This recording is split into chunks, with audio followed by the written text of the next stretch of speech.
कुल निमन निमन कहानी रहल। आज बड़ा रोआ गौरम बनी। क्या बात बा?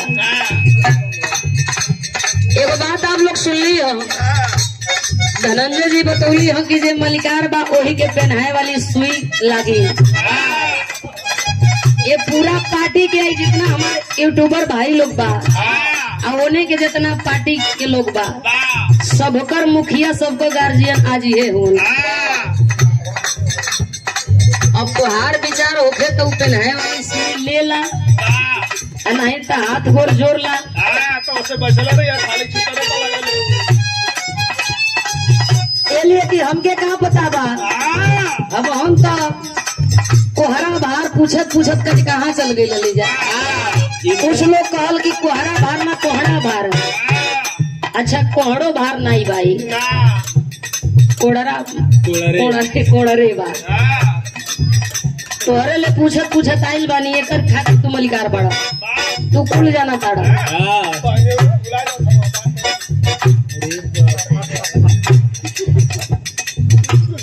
बात पर बात ना होले बात रोवेले। ऐसे ही एगो सभा बटुरा गिर है। सभा चिखुर बिलार गादुर नेउर कुकुर घोड़ा गधा हाथी सभे जुटिया गई। बात रखा गई कि सबसे बड़ा के बा, जंगल के राजा के बा। एगो गधा खड़ा भइल कल हम है। हाथी जवन की सबसे विशाल शरीर के बिया वो गरमा गई कहलस कि हम ना मानब कि जंगल के राजा तू बड़ा गधा कहे कि नहीं मानबू तो मत माना, लेकिन वही हथियार रिसिया के गई जंगल के राजा शेर खाओ के यहाँ पूछे लगलन कैसन तू आई गधा राम। हथिया कलश की झगड़ा हो गई आज सभा में। पूछाइल कि जंगल के राजा के बात गधा कहता कि हम बने, हम माने के तैयार नहीं की। शेर खाओ गुस्सिया गल, कोड़ा मंगौला 5-6 कोड़ा वही हाथी के मरवौला। हथिया रोवे लगल, सोचत या कि बतावा एकर लड़ाई हम लड़नी है कि जंगल के राजा शेर खाओ बा आई उल्टे 5 कोड़ा हमके मरवा देलस। हथिया रोत जाए लगल, लेकिन ओकरे मन में सवाल उठल कि बिना जाने ना जाए कि हम मराइल काहे बनी, न तो जीवन भर पछताई। लौट के आई हथिया कहलक कि जात तो बटले बानी मराओ गईली, लेकिन बतावा कि रीजन का रहल मरैली काहे। शेर खाओ कहलक कि ए हाथी ए खातिर तू मराइल बाड़ू कि गधा की मुहे लगल बाड़ू, और कोनो बात नहीं खे, तू दोषी नहीं खू, तू अपनी जगह ठीक बाड़ू, बाकी लगलू हो तो कैसे गधा के मुहे। हाथी तो चल जाएगा चाहिए तो हथिया कलश की थी हुजूर समझ गई कि गधा के मुहे ना लगे के चाहिए। हाथी चल गई। बात है बात बा, हर चीज के मतलब बा। गीत के अपनी जगह मतलब बा, बिरहा के अपनी जगह मतलब बा। एंटरटेनमेंट करे खातिर कलाकार बुलावल जालन। नाचे गावे तूरे तान ओकरे दुनिया राखे मान। स्वर्गीय बुल्लू गुरु, रामदेव गुरु जी, बेचन गुरु जी, बलेश्वर गुरु जी लोग कहावत कहे नाचे गावे तोरे तान ओकरे दुनिया राखे मान। वैसे लवंडा के जो एक्टिंग डाल रहल हाय रे माई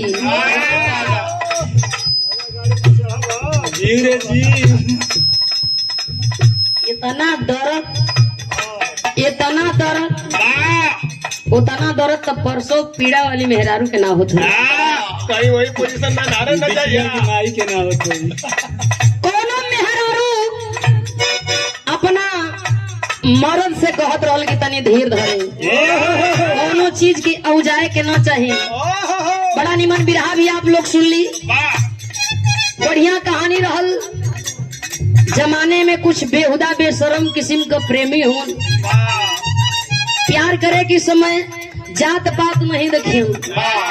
शादी जब बात आ जाए शादी तक तो जात पात का बात आ जाए। आप लोग सुनबे कैली ओ फौजी जवन जात पात के नाम पर प्यार के प्रेमिका के ठुकरा देले रहल, और उहे प्रेमिका डॉक्टर बन करके ओ बेहुदा बेशरम प्रेमी जोन फौजी रहल ओकर जान बचौलस। यही से कहल जाला कि बिना मेहरारू के मरद के उपकार नहीं खे। अरे ना बदलवावे मैं अपन सब धन चाहे वाला बालो बढ़िया कहानी रहल, लेकिन हाई कोनो मेहरारू को होत रहल काहे रमैया जइल बनी तनी धीर धरी समय बा का कहे गोगरी के पानी बानी पियला तरसी जाऊं गोगरी के पानी बानी पियला तरसी जाऊं गोगरी के पानी बानी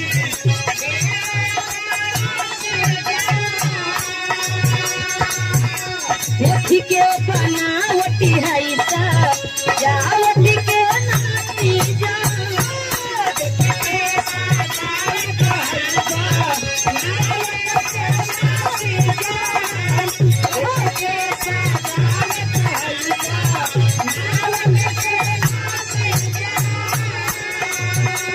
धनंजय जी हम ना कहिला केहू और कहेला हमके आदत पर गई सुन सुन के ए धनंजय जी ए जी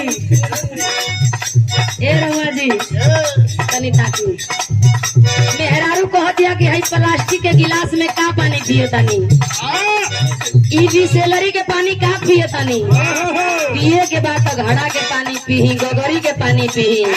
पहले का लोग बिसलेरी के पानी न पिए घड़ा का पानी पी के मजबूत रहे। सवेरे का पानी पी के 2-4 घंटा आदमी आराम से बिता ले। एक घड़ी पानी अब्बे पिएबा अब्बे पियास लगी पानियों के मतलब बदल गई बा। लेकिन वो दुल्हन समझा के कहतिया गोगरी के पानी बानी पियला तरसी जाऊं गोगरी के पानी बानी पियला तरसी जाऊं गोगरी के पानी बानी पियला तरसी जाऊं के बनावटी है सब जावटी के नाती जा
नाजुक उमर कम सीन उमर बा तनी रहम करी बेशरम बेहया मत बनी। लेकिन यहाँ एगो बात और कहे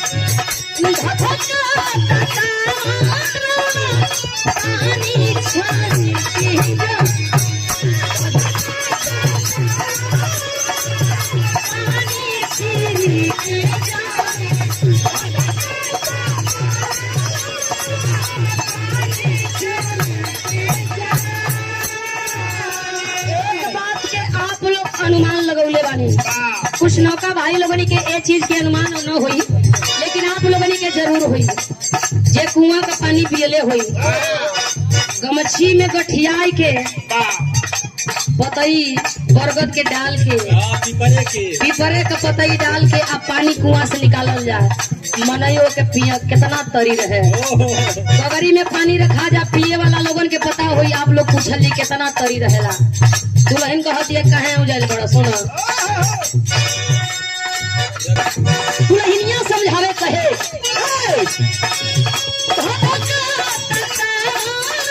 पानी छिरी की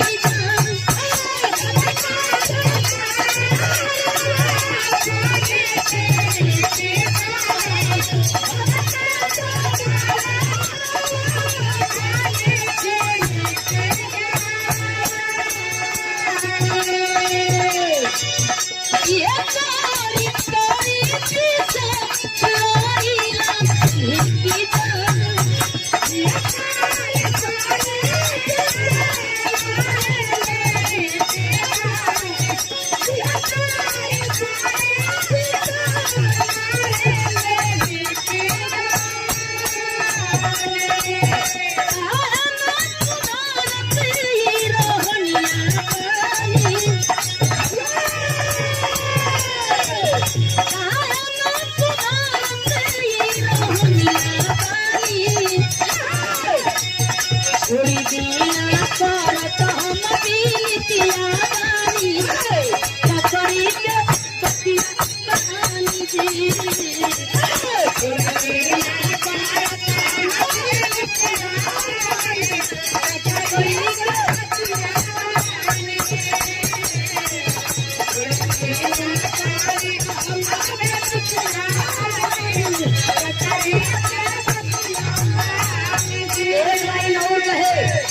काहेला उतारत हमारी मतिया बानी काहेला उतारत हमारी मतिया बानी सकरी के मतिया बानी जी काहेला उतारत हमारी मतिया